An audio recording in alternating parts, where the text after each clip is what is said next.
there's an issue, just use that. Okay. You all ready? Is this one? There's no switch on. Got it. I'm sure you're capable. All right. Hi, welcome to the next talk.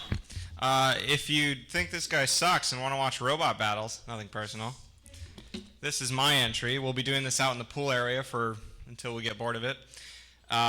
Coming up next is Dan Tentler with How Not to InfoSec. So give him a big round of applause. Right.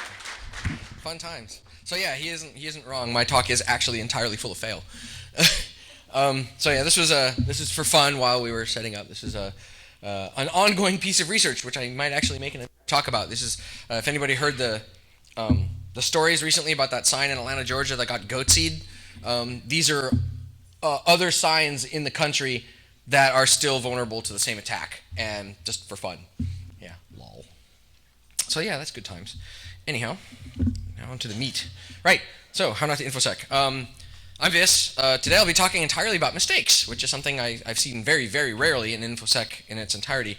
Ones that I've made, ones that coworkers have made, ones that clients have made, employers, other companies I've seen in the public, stuff that I've seen on Twitter and in the media, you name it, just like this giant flaming fail talk. I'll be talking about mistakes that are entirely preventable and could have been prevented with little to no effort, basically. So this is the obligatory About Me slide. Few people care about this. If you want to stalk me on the internet, that's how. This isn't the important part. The important part is that everyone faces problems and everyone knows how to deal with them.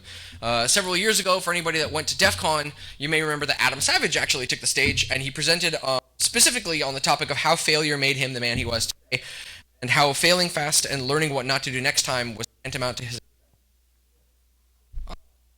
working. Fail, Mike, is fail. Anyway, yeah. So taking his philosophy to heart, basically. All right, I'm switching mics. This is dumb. Hold on.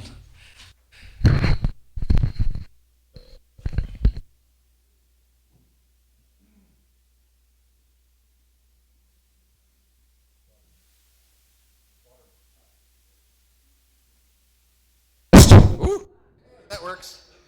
Nice. Now it's a party. All right, so let me try to, in the spirit of fail. Right. Okay. Good. Anyway, so taking Adam's philosophy to heart, I built this talk to basically articulate sort of if-then conditionals for security problems where the then is your company will end up in the news or gets hacked to oblivion or goes out of business or what have you, or mail spools end up on Pastebin. So the goal here is effectively to help help out the crowd by process of elimination. So if I can show you what not to do, it'll help narrow down what you should do. So instead of telling you what to do or what's cool, I'll say, no, I stepped over here on a landmine and it blew off my legs, don't be me. So this is actually really neat. This is a tumbleweed minesweeper that a guy in Kabul built. It's made out of bamboo and like these little plastic things that he invented, and it's carried by the wind.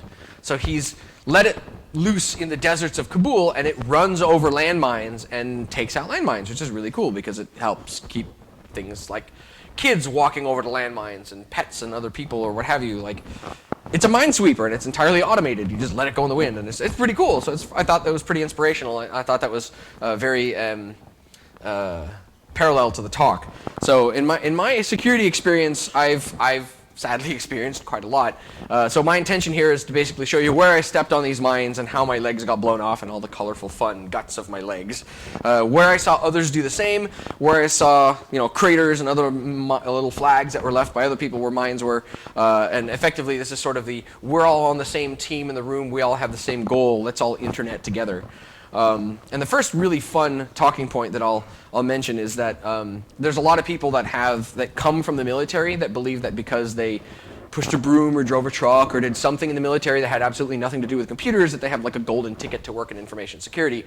And yeah, so I want to start with like a hypothetical story. So let's say that you have an FBI IT manager, a sheriff IT manager, a Fortune 500 IT manager, a startup DevOps guy, and a pen tester all walk into a bar together, and they sit down and they start talking. And everyone works for an organization that runs a Windows stack, right? Active Directory, Exchange, IIS, you name it. So the pen tester says, hey, did you guys hear about MS-15034, that new IIS denial of service vulnerability that came out like 2 months ago? The DevOps guy says, yeah, we have Kibana running on top of Logtash and Suricata. We're watching it get dropped by idiots in China that are attacking us, and our tools are auto-adding it to our firewall rules, and it's really amazing. It's all free. You guys should check this out. It's built into mod security, and props to Lay for helping us out with that. The FBI agent folds his arms and says, that's classified. The sheriff nervously folds his arms, looks at the FBI guy, and says what he said. The Fortune 500 IT manager says, oh man, law enforcement looks all twitchy and nervous. I better not say anything without talking to counsel. And the pen tester says, fucking all of you guys have sent me mail in the last week, and your mail headers tell me you're running Exchange. Like, this shit isn't a secret. Why are you making it a secret? Like, and meanwhile, the SEA and the GOP are looting everyone and stealing shit, and mail spools are showing up on Pastebin, while you have one guy in the room saying we should all work together, and everyone else in the room saying, no, that's classified. So that's contributing to the problem. So hiding mistakes because they might make you look bad, when the price is overt massive compromise, you're generally going to have a bad time. So classifying things as secret only to claim that you have secrets doesn't make you look cool. It hurts you, it makes you look desperate for attention. So we're all on the same side, so let's take that into consideration as we roll into this talk, right? So we start with large, ridiculous public fails. You might recognize a lot of the logos on this slide, and so these things are effectively large how not to InfoSec sort of posters for everyone to follow, right? So this list of companies is getting bigger, and every year it gets bigger and bigger and bigger. In the last 5 years, we've seen effectively more than doubling of massive public breaches year over year, and the overwhelming majority of these were really preventable. Everything from preventing very simple SQL injection to looking at log files to storing data in not plain text. Having competent staff is usually a really good one. Even including doing intrusion detection or monitoring egress traffic at like a base 101 level. So this is a fancy graphic that I didn't make. And this is just from April 2015 back to 2013. So this is 2 years of data, and this is like billions of customer records that were owned because of simple stuff like this. And this is only the people that chose to disclose, and this was only the things that affected customer records. It's like if your credit card got popped or something like that, right? So clearly what we've been doing now hasn't really been working. It's not been as effective as it could be, and obviously the definition of insanity is doing the same thing over and over again and expecting a different result. So we should consider doing something different. We're getting better, but we're still hampered by various wet blankets. The following is a compendium of specific examples of when doing something, specific examples was when something that was done affected security in a very negative and dramatic way. These examples will be from a variety of perspectives, the pen tester, the IT department, the networking team, and the vendors, and things like that. So the goal here is not to, the goal here is effectively to describe what not to do in any given scenario. So we'll start with massive engineering fails. Lack of foresight, deliberate misconduct, charlatanism, lawyers, reasons outside of security why security wasn't a consideration, and there's a lot. So sadly, I can't afford to issue everyone in the room helmets. I really hope you've brought your own. So first, we'll start with deliberate SSL man-in-the-middle. If your organization decides to man-in-the-middle SSL connections, and the argument is that it's for advertising, marketing, or collecting user data, as a security person in the room, effectively, it's your job to tell these guys this is a really bad idea and we should consider not doing it. Some of you may remember an incident when a company called Superfish recently basically installed more or less malware on every Lenovo laptop that they were shipping. Their excuse was effectively that they wanted to do what Google was doing and do SSL man-in-the-middle to capture the things that people were searching for and the text that people were shipping back and forth to the internet for whatever reason, so that they could be targeted for advertising purposes. So Superfish didn't take into account what would happen if bad guys actually found their cert. And the bad guys did find their cert, and the bad guys misused their cert. And they were more or less shamed off of the internet publicly. So lesson number one, don't invade people's privacy for monetary gain. Stop it if you can. If you can't stop it, make it clear what people are doing is bad news and try and get it in writing. Also, don't be surprised if your tech gets hijacked and is used in a very evil way because you didn't consider that you were enabling attackers to do the same evil stuff you were doing for the purposes of advertising. So rootkits are fun. We're not going to be happy unless we can DRM the user's computer in addition to the music, right? So a while back, a lot of you probably heard this one already. Sony had the genius idea of installing malicious code on audio CDs that would install itself on the computer if people were putting their audio CDs in their computer to, rip music or listen to it or what have you. So it would phone home intelligence on the user, and it would modify their computer to prevent it from copying audio and other things like that. So again, if you ever sat in a meeting and someone suggests that we should install software on the customer's computers for the sake of DRM and copy protection, you're effectively, if you're the security person in the room, it's your job to yell and shout and make a scene and say, this is a really fucking bad idea. So as the attorney would put it, let's not do anything that would get us sued. So lesson number 2, straightforwardly, just don't install malware on your customers' machines. Right? Simple. You'd think this was straightforward, right? So, then you have the typical jealous spouse mode where, I can't feel safe and secure unless I know every single one of your keystrokes. And anybody in the room remember Carrier IQ? Carrier IQ is fun. So, like, watching your users type onto their mobile devices and eavesdropping their keystrokes isn't really cool, no matter how you try and slice it. A while back, a company called Carrier IQ did this with Android phones the same way that Superfish did this with the Lenovo's. They installed software at the factory before it was sold. The phones were sold to consumers, and companies like Verizon and AT&T shipped these phones to consumers, and it was installed by default. It turns out later the Carrier IQ was funded by a company that was known to be a CIA front for interesting research. They also got effectively shamed off of the internet. So lesson number 3 is simply don't keylog your customers. If they find out that you're keylogging them, you're going to have a bad time. Another great point here is if you're the blue team person, or if you're part of a blue team in an organization, it might be an idea to take into consideration people leaving password files on their desktops or on file shares with just like a text file or an Excel spreadsheet full of passwords. I can tell you from personal experience that I love these as the bad guy when I'm paid to do a pen test or an assessment, and I loot somebody's email box or I find these on somebody's desktop. It is supremely helpful to me as the bad guy. So routinely, folks that work in offices write passwords on sticky notes, or they put them on whiteboards, or they put them on file sharing.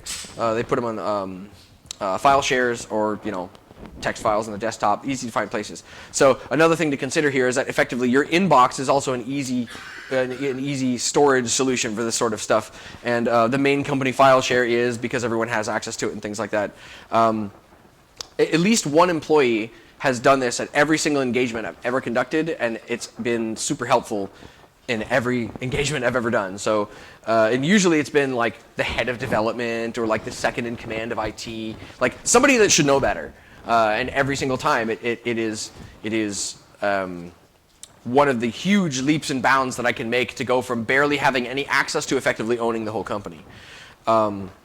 Another really fun thing here is that organizations that set like your typical you should change this passwords like welcome123 or change me or what have you, a lot of organizations will set a password like that, like Tuesday #1 or Monday #5 or something like that, and the people will never change that password. When it comes time to change the password, like in 90 days or 180 days, or whenever the password policy says you have to change your passwords, they just change the number on the end from a 5 to a 6. So really easy to guess, really easy to brute force. Or maybe in this one case, the specific guy, he used Microsoft OneNote, and he had a OneNote file full of all of his credentials for all of his networking equipment, all the database servers, all the production gear, everything in OneNote. And I guess he had like a laptop upgrade or something. He chose to zip up all of his OneNotes into a zip file and then email them to himself. And I found them. So I went from one day from like, oh cool, I fished one guy and I have a shell in his box, to, oh, now I have passwords to the entire infrastructure. Like in one step, I went from like I kind of have access to now I own the whole shop. So don't presume that your email box is a safe place to store clear text passwords, because I'll find them and I'll exploit them and then I'll put you in a talk, right? So lesson number 4, who is Stephen Colbert, got it right. Like treat passwords like dick pics. Don't leave them lying around for people to find. Presume people will go looking for them, and when they're found, you're going to be really embarrassed and you're going to have a bad time. So almost every company I've red teamed for, as well as Sony has been in the news recently, has had this problem, and it's something that people talk about in the office, but I haven't really heard so much like in talks. The ocean of a file share conundrum is basically you have like a 4 terabyte array, and everyone in the company has full read-write access to this array, and everyone reads writes stuff like HR, finance, the board, the executives. They all work in this giant open file share, and everyone has read-write access to everything else. So you have like desktop backups and people's a variety of other backups, and people's personal stuff all lives in this huge file share. So if you catch it after hours and you just run a search on it, you name it, passwords. What else was a good one?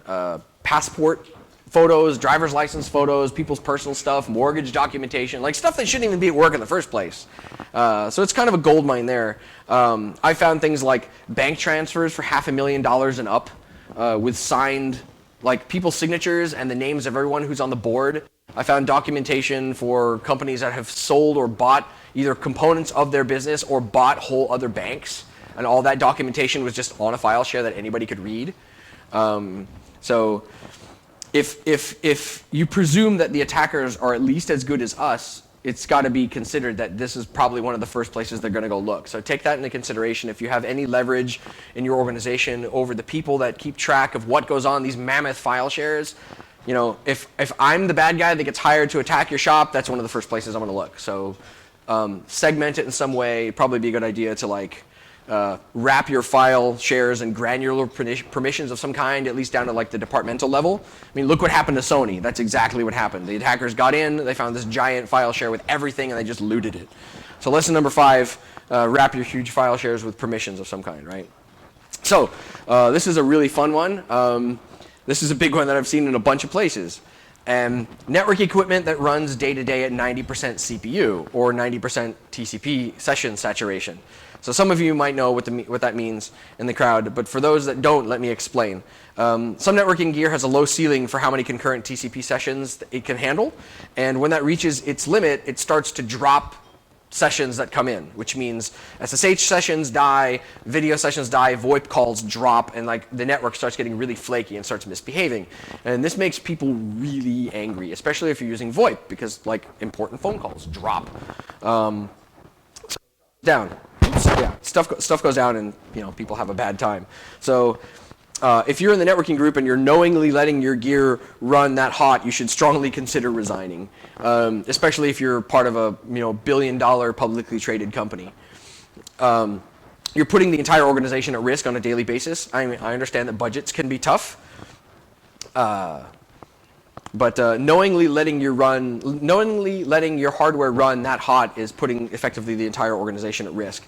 And if you're in charge of security or in charge of networking in that organization, the last place you want to be is sat in front of the board, explaining to the board why you knowingly let the router that connects your office to your data center run at 90% CPU, and you did nothing about it, and then it continues to go down, and the developers having trouble. And the board's going to ask, why are we letting you be in charge of our networking gear if you don't give a shit about it?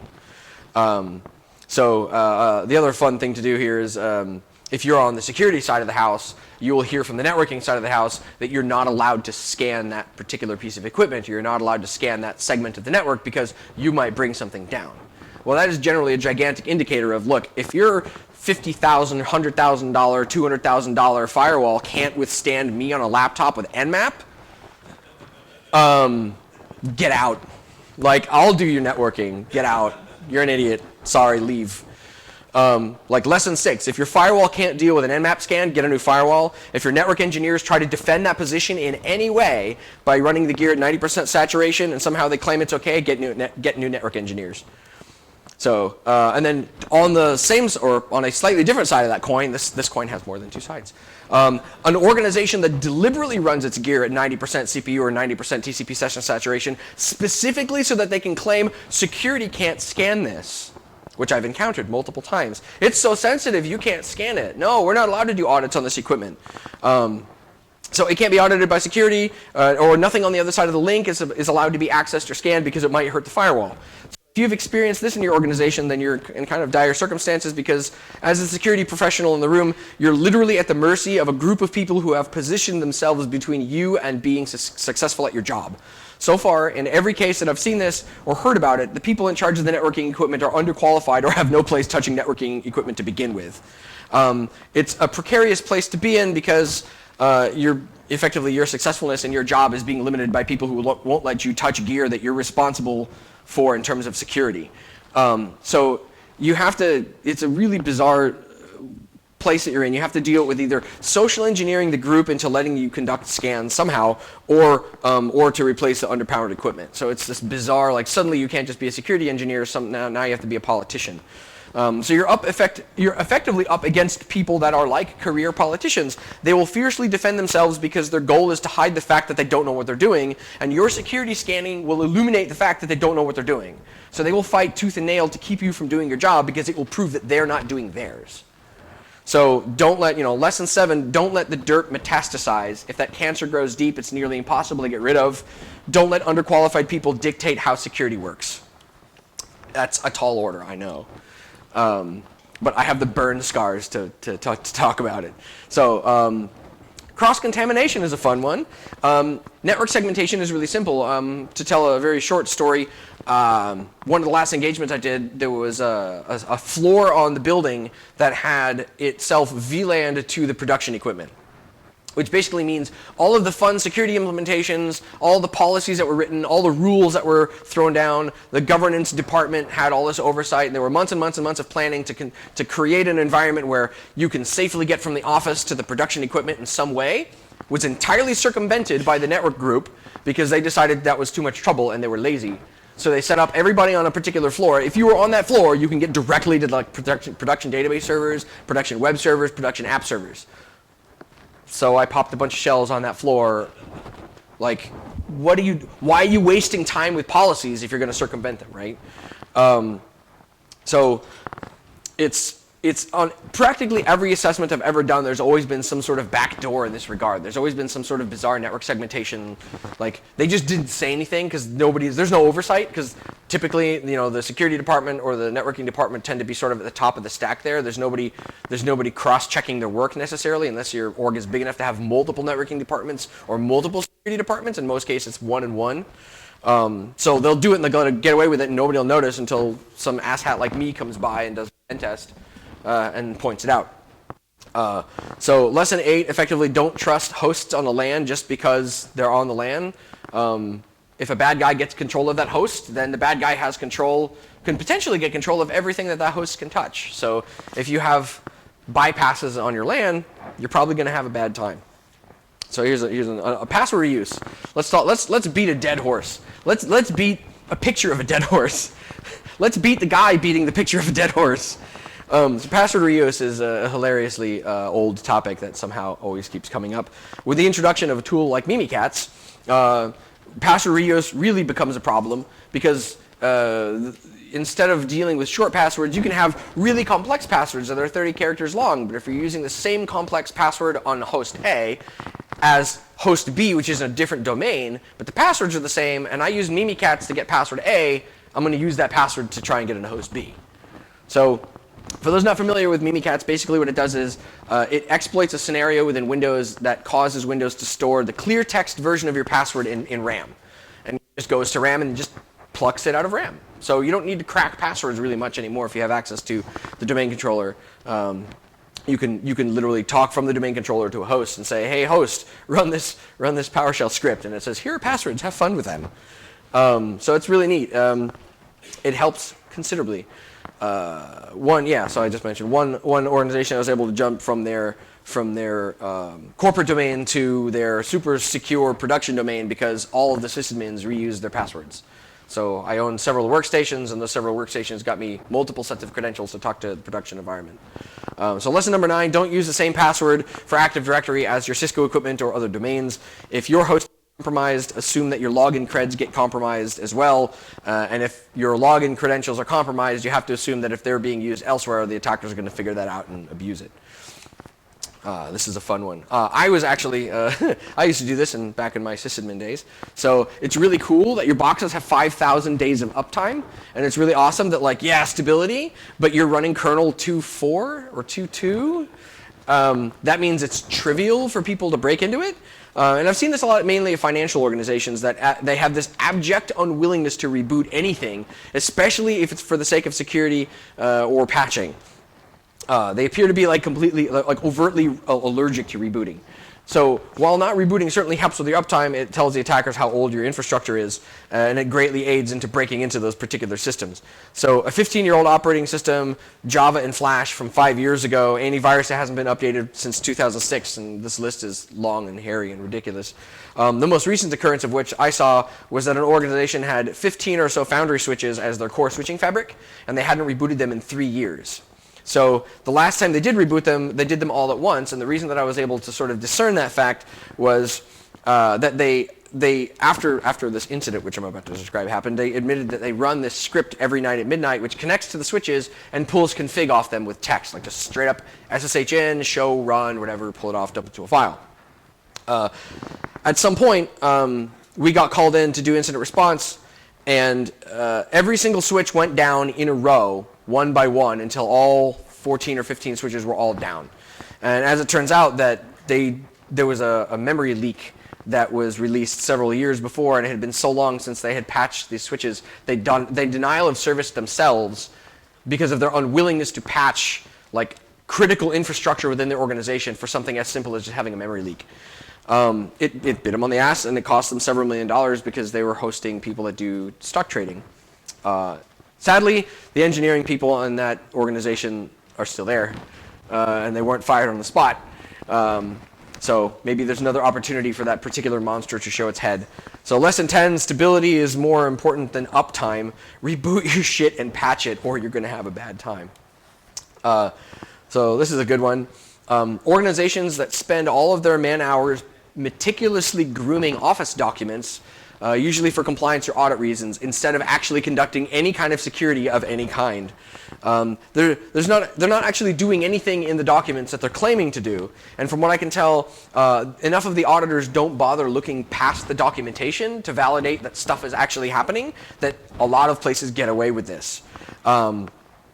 They spend all their time, the security organizations spend 100% of their time with their faces down in Excel and MS Word, and never in a shell or writing code.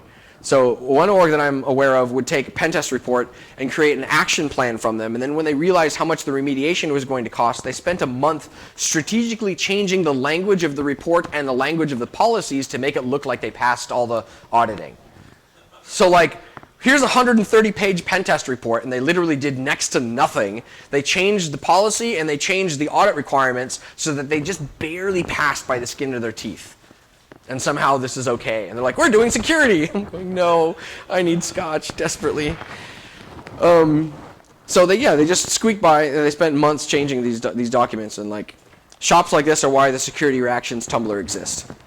So lesson 11, if you actually have to do stuff, you actually have to do stuff to make security work. None of that stuff that happens in MS, or none of that stuff ever happens in the MS suite. Like, security doesn't happen in Office. It doesn't happen in Exchange. It doesn't happen in Excel. It happens in shell prompts, and it happens in code, and it happens in hardware. No Microsoft Word document or Excel spreadsheet has ever fixed a security posture problem, and none ever will. So please take this into account when you go back to work on Tuesday and shake people. Shake them. Anybody that's familiar with the term defenestration, that's also an option. So these are the droids you're looking for. This is good. Sometimes the answer is literally right under your nose. So from time to time, security researchers will feel generous, and they will find something that they decide is significant, and they will submit it to your organization. The good guy types will contact the manufacturer of hardware or software, and they will say that there's some sort of critical vulnerability, just to help make life more secure. Sometimes the vendor listens, and sometimes they don't, right? So we're building up the whole responsible disclosure discussion. This is an example of when they don't listen. There's a sign manufacturer, some of you may be aware of at this point, a small one that makes these massive LED billboards. Their configuration is basically a cradle point modem or some other piece of consumer equipment as the gateway to the systems that run the sign, a Windows XP box, XP, I'll emphasize that, and an access camera that are sitting behind this piece of consumer gear. The company sets default passwords, like a lot of them do, and in this case they have two options. One of them is, we will take care of this sign for you and we will be the custodians of the things that go to it. It is not publicly accessible. And the other is, here's a sign, have fun. So anybody hear about that sign in Georgia recently? Big, no, maybe kind of, yeah. So there's this giant, like 200-foot LED billboard sign in Georgia that somebody found the credentials to, which I will share are really, really bad. I won't give you guys the credentials, but if you can find the company name, then you know the credentials. They put Goatsy up on this sign in this really popular corner in a suburb of Georgia, and it made the news, and people were saying that the FBI and DHS were involved, and blah, blah, blah, blah, blah, blah. So this screenshot here that I have was an email response that I got from the company to whom I tried to disclose the problem. I think this came in 2 days after the sign hack happened. And on April 8th, originally, it was a month before anything happened, I wrote them this long email saying, hey, I found your signs, they're on the internet, they're all default creds. Like the cameras that I had up before I started speaking were several of those signs. The cameras are ownable if you know the default creds to the camera. You also know the default creds to the sign. And the cameras, and I found this is interesting, the cameras are running embedded Linux over MIPS, and Metasploit has MIPS payloads. The cameras, if you log in as admin, have an upload functionality. So if you do the math, MSF Venom, MIPS payload, upload, run, you have root on a camera. None of these things log. There's no forensics happening here. You have, like, for everybody that remembers the Karna botnet, the Karna botnet was like tens of thousands or hundreds of thousands of compromised, I think there were cameras on the internet that were doing the bidding of some bad guy. And it was entirely because, you know, cameras, default passwords, no logging, no security, fun times. So this is, you know, and to this guy's credit, he actually called me like several days ago, and he says, like, I just wanted to make sure you understand, I'm in the business networking side of the organization. I don't work on the signs. That's a whole different department. I'm not sure why they don't want to talk to you, but I wanted to let you know that there's at least some people in the organizations that care about this stuff, just sadly not the people that matter so much. So this guy went out of his way to help, so I have to give him credit for that. I wanted to assuage any like internet ire that might go his way for not helping, because he's in the position of there's another part of the company that made a mistake and his hands are tied and all he can do is suggest stuff and they just ignore him. So like lesson 12, when a security researcher contacts your company to tell you about a problem, it means not only does that person know about it, it means many other people know about it. They're not saying anything. In the deliberation that I've had with the different people on the internet and Twitter and this guy, I'm like the 6th or the 7th person to have reported this problem to them. I just happened to be the lucky enough to be the last guy that reported it to them before there was a big PR thing like Goatsy on a sign in downtown Georgia. So that's the only reason my name is attached to this in any way. It's a really good idea to take these security folks seriously if they contact your organization and try and tell you that there's stuff wrong. They're trying to help. Even if you don't intend to fix the problem, you might want to at least take them seriously, because stuff like this might happen where the security researcher will say, hey, there's this company that I tried to help, and they literally give no fucks, and that's a problem for a lot of people, especially people that spent maybe hundreds of thousands of dollars on these mammoth signs they sell. What they're usually telling you is that your pants are down and you should probably see about pulling them back up. So another gig I did was for to help a company establish its SOC. They had a moderately developed security program. They had a SIM. They had some procedures in place and things like that. But during that gig, there was one guy who would log into the SIM, highlight 2,000 to 10,000 alerts in the SIM, and just delete them, like at a time, like Control A, boop. So I thought it was pretty astonishing, and I sort of went white in the face when I found this out, and I watched him over his shoulder do it over and over again every day. So I'm fairly certain the guy still works there, astonishingly, and this guy would just delete thousands of alerts without any review whatsoever of any kind. Of course, as incidents would happen, there would be nothing in the tool that we were using to track network forensic happenings. So we'd find compromised hosts, and there'd be no evidence to speak of how they got compromised or what hosts they were talking to on the internet. And we're pulling our hair out trying to figure out where, how many hundreds of thousands or millions of dollars were spent on this SIM tool, and how many people have full-time jobs doing nothing but maintaining this tool. And here's one guy in the SOC just deleting all the evidence of badness happening in the entire organization. So people are scratching their heads. How on earth did these bad guys get into stuff? How did they get past our tools? And it turns out when you point at a guy on staff and say, maybe this guy is actively helping the bad guys, I don't like that so much. It gets very colorful. So lesson 13, make sure that your security staff knows that there are consequences to helping attackers, especially if they're doing it out of their own laziness. In situations like that, it's a good idea to make an example out of these people. I mean, it's mean, but put yourself in the CISO position. Put yourself as the guy that needs to talk to the board. You're going to be sat in front of a board of people that are conducting the business, and they have tens of millions of dollars in budget, and you have to explain to this board why somebody on your staff was actively deleting evidence that would normally be used to find bad guys that committed felonies. So again, you're going to have a bad time. And now the fun part. The pen tester fails. Let me play you the song of my people. Yay, the GIF is GIFing. Yeah. So we move on to the part of the talk here where we talk about attackers failing really, really hard. It's easy to talk smack. As a pen tester, it's really easy to talk smack about customers and clients that fail miserably and how they're doing security wrong and things like that, and huge public engineering fails like I've described from the point of view of an attacker. But make no mistake, the attackers have derp too. They have quite a lot of derp. Let me sing you the song of my people. So, as it turns out, using mass scan on a client probably isn't a good idea if you have it wrenched all the way up. Firewalls that have deep packet inspection turned on, or next generation firewalls that have a bunch of bells and whistles turned on, literally never take into account the fact that the firewall is going to get scanned, and not always by the good guys. So it's entertaining for the folks in the room that remember when SYN cookies started making it into the Linux kernel. Like, they were invented to fix this problem, and now the vendors have undone that. They've basically Control-Z'd security in the kernel for the sake of adding line items to a set sheet for firewalls. Now, there are firewall vendors that actually think this is a security feature to listen on all ports, for example. Like if anybody's ever scanned, I think Checkpoint is one of them, and there's a couple other ones that they think that, oh yeah, this is going to confuse the port scanners. You do a port scan on something and it tells you that every single port is open. If you do that with Nmap, that firewall is going to have a bad time. So lesson 14, presume that your clients have guys on their team that run their gear at 90%. Presume that Nmap-T4 will take down infrastructure. Also realize that some genius firewall firmwares will create sessions for UDP traffic as well. So if you do a UDP scan, that's another surefire way of ending up having a bad time. So as a paid attacker, you also have to take into consideration that not everyone is going to properly configure web servers or logging servers or things of that nature, SIMs, database servers.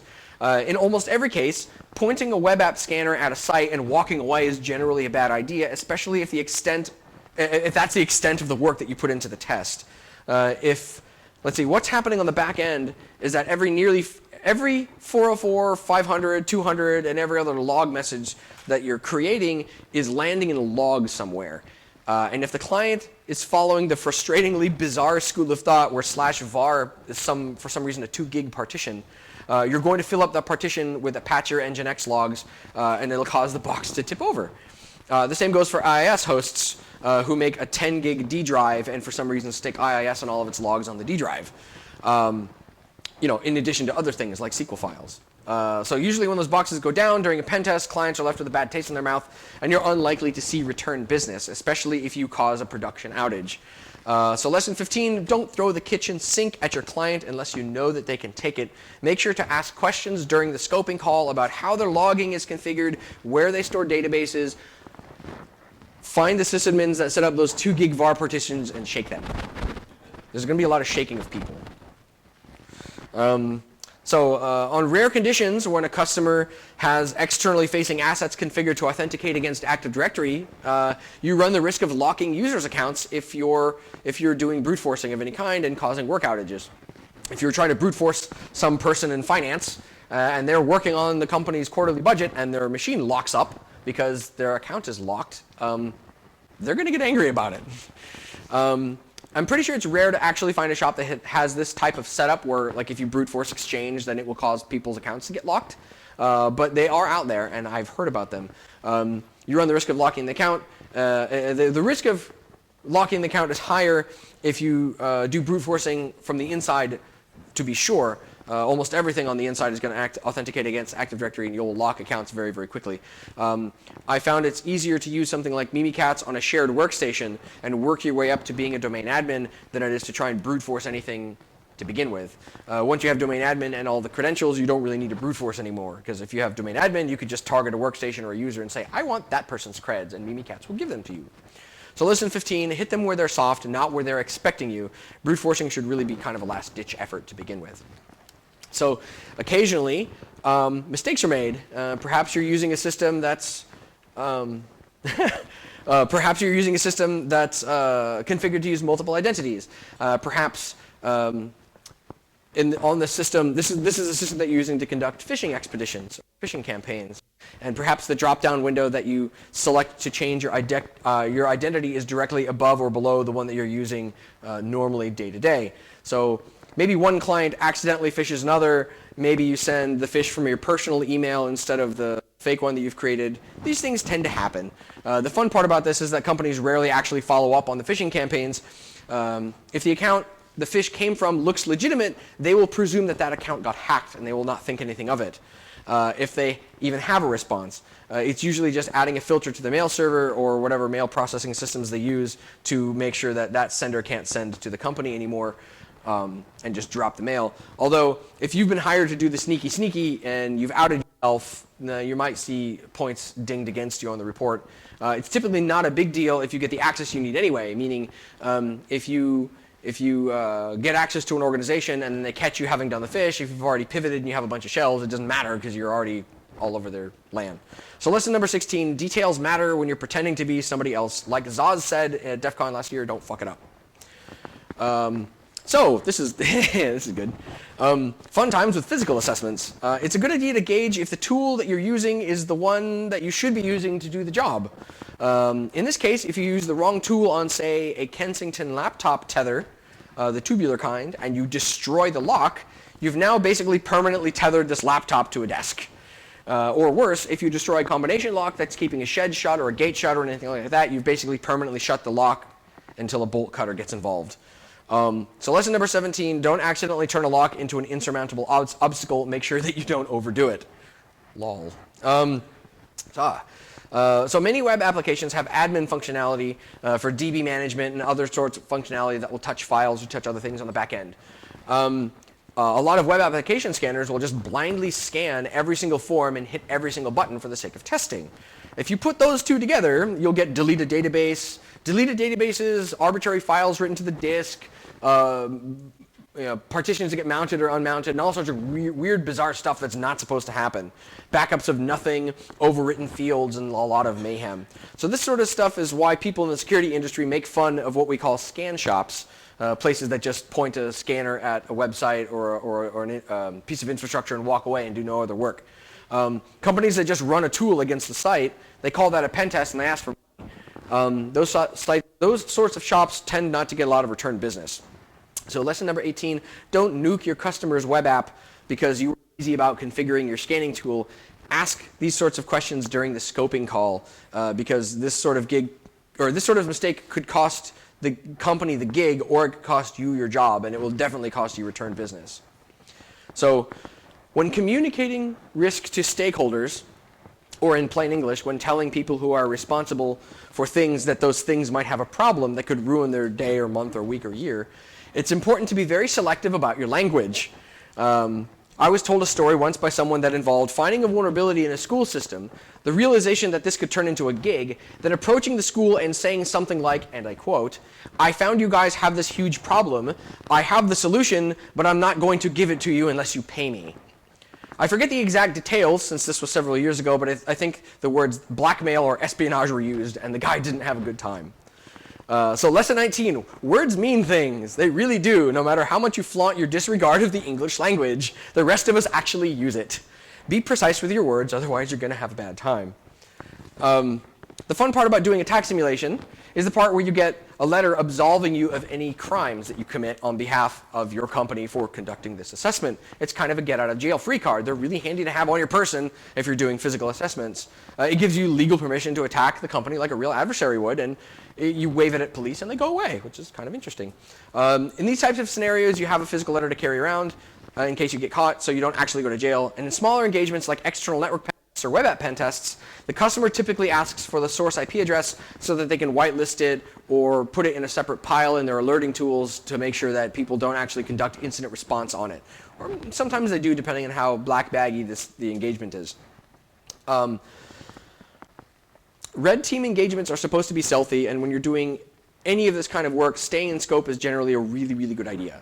So I heard a story about a guy who decided to go way off reservation during a web application pen test, and since he wasn't getting his rocks off doing the web app pen test, he decided he'd throw in some social engineering for free. The short version that it went terribly, terribly wrong. He got caught and was basically fired on the spot, leaving his company to deal with the legal repercussions and a very angry customer because they thought that they were being attacked, and this guy basically effectively committing felonies because he thought that it would make him look better on the pen test. So lesson 20, scope is very important, especially on engagements where few people know that you're coming. Only give the customer exactly what they want and what they paid for. Anything extra in this case is like your stylist giving you free extra work during a haircut. It'll just leave you really pissed off, right? So it's routine to see attorneys getting involved with reviewing statements of work and the legal documentation pertaining to pen tests, and especially the wording and a lot of the details and talking points. The pitfall you can get into is if the attorneys realize that they can wedge themselves into the process and charge extra hours by changing the wording of documents in question to specifically cause the documents to need further attention by attorneys. Specifically, if you find that your statement of work for a pen test magically now includes incident response or remediation after the attorney reviewed it, you should make it clear that those are not typically part of a pen test. They're typically separate engagements and they cost extra. They also like to change the language in the contract protecting you from those 90% TCP session network derps, so they'll try and make that your fault. If they'll try and put into the document that if you tip over a firewall or you cause a production outage, that your company will be held legally liable, even though we know full well that they're 90% TCP session network derps running the shop. So if you breathe on it wrong, it'll tip over, and then suddenly you have a bizarre legal snafu to deal with. Lesson 21, if the attorneys are involved, you're going to have to put on your eagle-eye goggles when you're reading the documentation after you get it back from the lawyers. It's not uncommon for them to slip something in there and hope that you don't notice it. So now that we have effectively 20, or I guess 21 landmines, let's talk about what happens if you step on one. So if your organization has a huge failure and it's not on the news yet, there are several ways to keep it quiet or at least lessen the blow. If customer data was leaked, then you're legally obligated to disclose that there was a breach. If there was no customer data leaked, then you're not legally obligated to disclose. So this can go two ways. One, you can try and hide it, but when the news finds out, you're going to look really bad. Two, you can cop to it and don't lie about your capabilities. The public would rather hear, yes, we got breached, we know what we did wrong and we're fixing it, stay tuned for an update on what we're trying to do to improve our security posture, but then you actually have to deliver. You can't make a statement like that and not deliver, otherwise you'll likely become targets again. Look at Sony. If I had to guess, I'd say that Home Depot and Target are also being attacked because of their lackluster public responses to breaches. Don't make yourself a target by lying to the press. Don't talk to the press unless you can legitimately say something reassuring. Bland corporate statements tell the attackers that you're only doing the bare minimum, and companies that do the bare minimum just continue to get owned. In large organizations, there's generally a PR or press department that will do all of the interfacing with the press for you. If you do your best to arm those people or that person with the proper nomenclature to not sound like an imbecile on camera, the better those folks look, the better your organization looks, and the better you look. They are the public face of your incident response, effectively. If you take the time, or take them to conferences, teach them how to pick locks, make sure that they're aware that hackers aren't actually scary and that we're friendly people. They will have your back and they will take the time to get it right. So attitude counts for a lot. In most organizations, the PR person who does all the interface, attitude counts for a lot. If you get on stage in front of the press and you sound angry or you sound defensive, it sort of goes back to the last talking point where you sound like it's a lackluster, bland public response, or if you don't own up to being owned and releasing tens of thousands or millions of pieces of customer records, you're again just making yourselves targets. You're telling secondary attackers that not only do we not care about the first attack, but we don't care if we continue to get attacked, which basically means that other attackers can continue to harp on your company, and they don't have to fear incarceration or any kind of legal recourse. Timing matters, especially when you're talking about public breaches and talking to the press. If you know that you've been breached and you have a company blog, you'll want to issue periodic updates on how you're doing in the remediation phases, especially if customer data has been touched. It's pointless to try and issue hollow or empty, bland corporate statements that mean nothing. If you want to avert the press digging into something that you said vaguely to try to hide the truth, then you want to make sure that you give the public what is reasonable to believe that they want before they actually have to ask for it. Give them a reason to think, wow, these guys are on top of this, and you'll very likely come out on top. Have a plan for when something breaks. Take the time to come up with scenarios of what would happen if, and play the part of the bad guy. Have a written, plain English plan for your operations team to follow if anything happens. It doesn't have to be formalized. It doesn't have to be stamped with the company logos. It can literally just be a turnover list, a bunch of talking like bullet points. It doesn't have to be wordsmithed for consumption. It literally just has to go to the people that will be doing the incident response. It could even be a bullet point list. Preparing even a little bit goes a really, really long way during incident response. So during a breach, nerves will be frayed, people will be stressed, and they will be shouting and likely panic. People will interrupt you with lots of questions and demands for status updates, and during all of this, you'll likely be pressured and suffer some level of anxiety. It will help to have sources to look up findings. Here's a great one, intel.criticalstack.com. Sadly, I didn't put it on the slide because I'm an idiot. If nothing else, start with looking at firewall logs and outbound traffic on ports that your org doesn't use or countries that your org doesn't do business with. If neither of those pieces of data, if you have neither of those, then you'll want to get something like Security Onion on a VM or on some box, and you'll want to put it in line within your egress traffic as quickly as possible and listen to a tap so you can see what's actually happening. So here's a total of all the lessons learned. I have 2 minutes, so please take a photo or find me for the slides or something.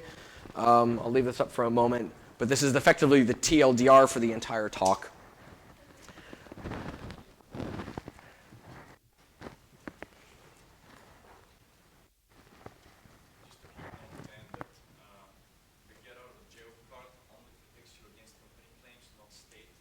That's a good point. Cressy says, the get out of jail card only protects you from company claims and not state claims. So if you do something that makes the state or the federal government angry, the get out of jail card doesn't really help. For example, if you're in a state that does not allow you to be in possession without being licensed, the company may allow you to pick the locks, but you're still in violation of the state statutes. Fun times. And with that, thank you very much for allowing me to come and rant at you guys.